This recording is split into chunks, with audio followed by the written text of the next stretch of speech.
कहानी है तेनालीराम की चतुराई की। तेनालीराम की पत्नी को गुलाब के बड़े बड़े फूलों को जूड़े में लगाने का बेहद शौक था। उसकी पसंद के फूल केवल राज उद्यान में ही थे, अतः वह बेटे को वहां भेजकर चोरी से एक फूल रोज तुड़वा लेती थी। तेनालीराम से जलने वालों को जब यह पता चला तो उन्होंने तेनालीराम को महाराज की नजरों में गिराने का निर्णय लिया। उन्होंने उसके फूल चोरी करने का समय जांच लिया और जब एक दिन सभा चल रही थी तब तेनालीराम की मौजूदगी में महाराज से शिकायत कर दी और कहा कि महाराज, चोर इस समय आपके बगीचे में है। यदि इजाजत हो तो पकड़वा कर हाजिर करें। ठीक है, वह चोर जो कोई भी है उसे हमारे सामने हाजिर करो। सभी दरबारी को सैनिकों के साथ बगीचे के द्वार पर आ गए और सिपाहियों को बगीचा घेर लेने का आदेश दिया। वे लोग तेनालीराम को भी अपने साथ ले आए थे और उन्हें पूरी बात बता भी चुके थे कि वह चोर और कोई नहीं, आपका बेटा है। कुछ दरबारी इस बात का बड़ा रस ले रहे थे कि जब तेनालीराम का बेटा चोर की हैसियत से दरबार में हाजिर होगा तो तेनालीराम की क्या गत बनेगी। एक दरबारी ने चुटकी ली, क्यों तेनालीराम, अब क्या कहते हो?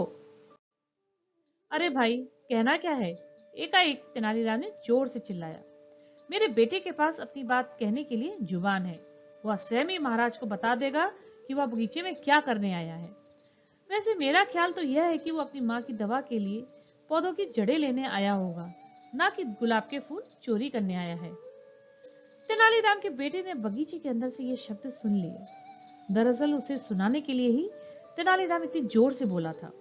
वह फौरन समझ गया कि उसका पिता क्या कहना चाहते हैं, अतः उसने झोली में एकत्रित किए फूल फेंक दिए और कुछ पौधों की जड़ें उखाड़कर अपनी झोली में रख ली और बाहर आ गया। जैसे ही वह बाहर आया वैसे ही दरबारियों के इशारे पर सिपाही ने उसे पकड़ लिया और ले जाकर दरबार में पेश किया। महाराज, यह है आपके बगीचे का चोर, तेनालीराम का पुत्र। यह देखिए, अभी भी इसकी झोली में गुलाब के फूल हैं। गुलाब के फूल? कैसे गुलाब के फूल?